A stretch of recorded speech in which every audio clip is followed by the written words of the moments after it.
The concave version of this problem is very hard. It comes into a class of problems which are known as point location problems. You guys can read more about them. I share a reference link. So this is my last problem of the day. You are given lots of rectangles.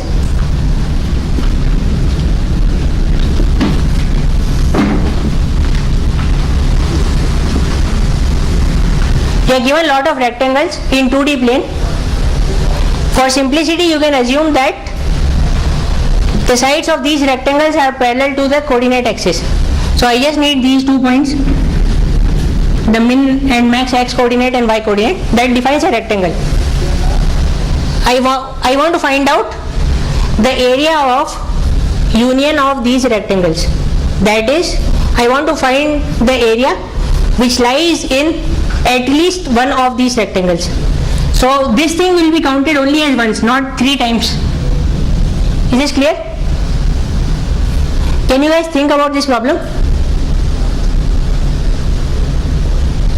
Take some 5 minutes.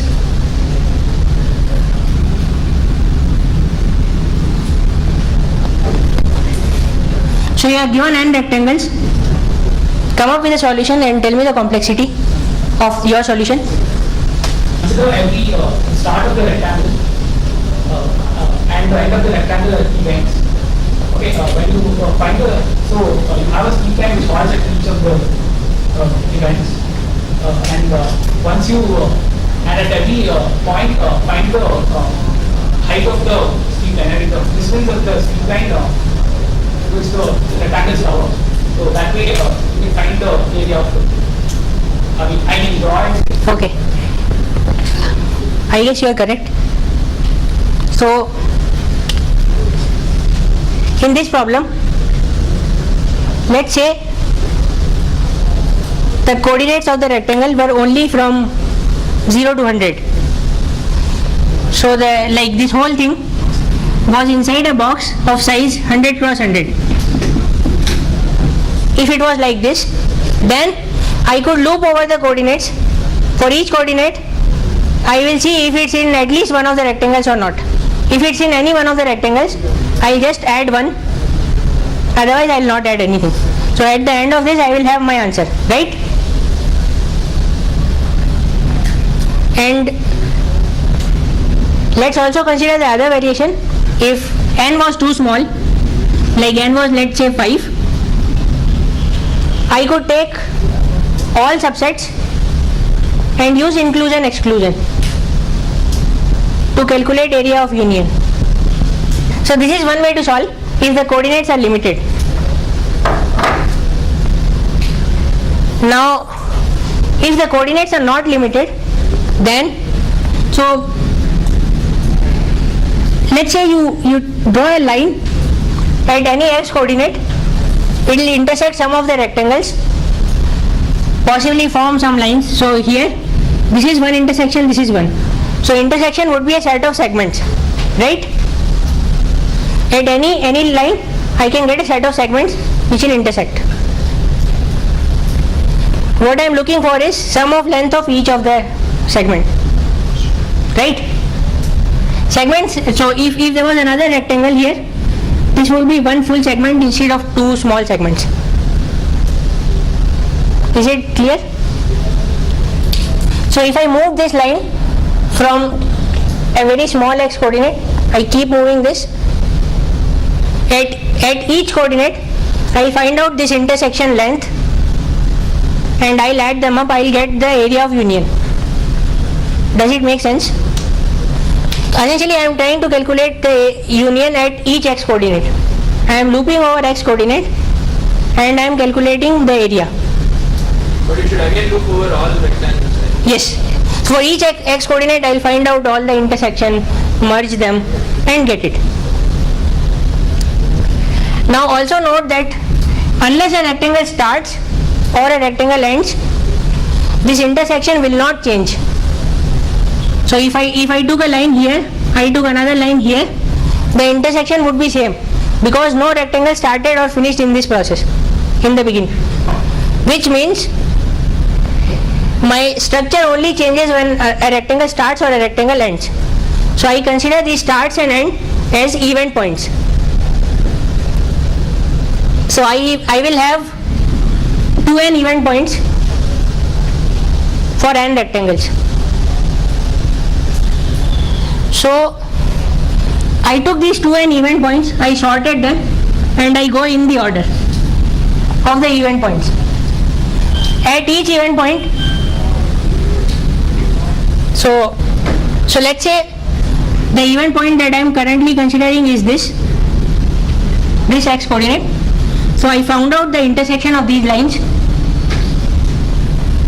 I know the next event point is occurring at some other coordinate.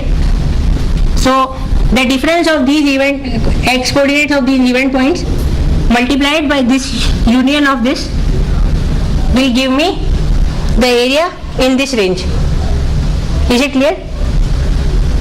Now at each event point, if I have this line, the start and end coordinates and the minimum and maximum y coordinates of each rectangle will denote a segment, right? And my problem is I am given a set of segments and I want to find the total length which is covered in at least one segment. Essentially a 1D version of this same problem.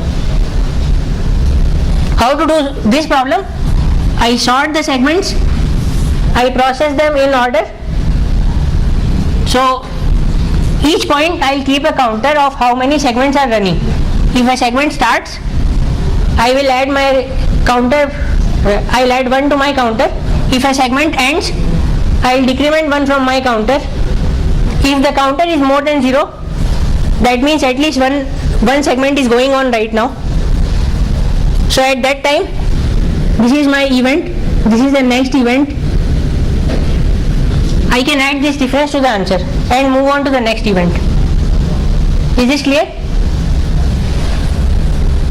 So a 1D version of this problem is just sorting the segments on start coordinates and processing them in order. Is it clear? So given an x coordinate, I can find out this complexity of solving this problem in 1D would be order of n log n.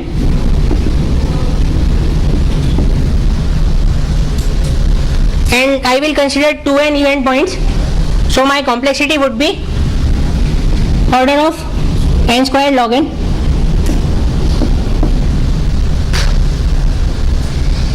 Is this clear?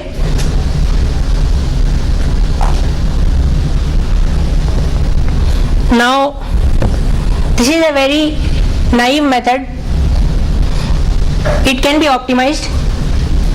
So if we look at an event point and the next event point, at most one rectangle will change, right?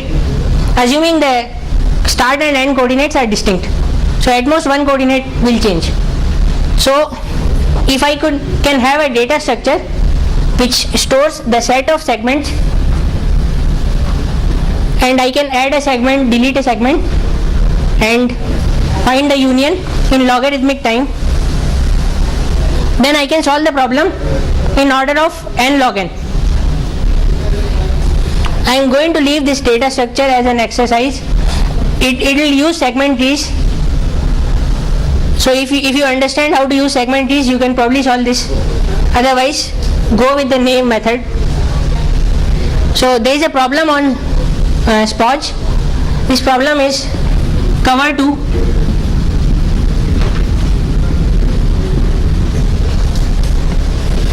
Which you guys can try and solve. This problem is a 3D version. Essentially you are trying to find volume of union of cubes, but don't be scared by 3 dimensions, because you can simply have a sweep plane and convert the 3D problem to 2D. So the complexity would be order of n cube log n instead of order of n squared log n. So each dimension we add will simply add another order n to the complexity, and it can be solved.